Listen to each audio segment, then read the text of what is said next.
Expected from the cement space tomorrow. Both ACC and Ambuja would be reporting numbers. We've got Nigel joining in with the expectations. Nigel, how is it going to be? Well, let's start off with the more profitable of the two cement majors, Ambuja Cements. On the top line, we should see a growth of closer around 1%. That's because volumes are likely to spike up by around 7.5% to around 8%. This is coming off a low base. Same quarter last year, we did see a cut of around 10% on the volumes parameter. So that's really what will aid the top line. What doesn't really help the top line is the realizations. That should take a knock of around 5 to around 7% because Ambuja Cements has a fair bit of exposure to West India. Prices so they have corrected by more than 5 to around 7%.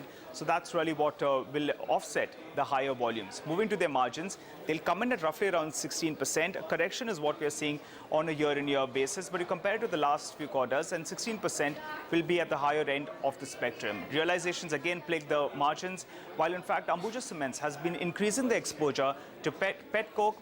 So that really is what will prevent the margins from falling apart. Quickly then shifting to ACC.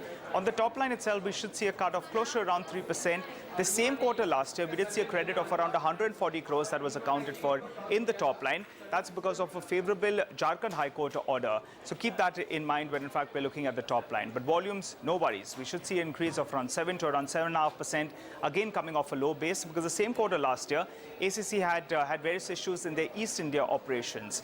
Quickly moving forward to their margins then, they should come in at around 11.5% roughly. Again, weak realizations will plague their margins. Remember, ACC has no benefit of falling international coal prices because they source most of their coal domestically. And also they have a high exposure to the railways. Freight costs have been moving higher on a year-on-year basis. All in all, watch out for both these two cement majors in trade tomorrow.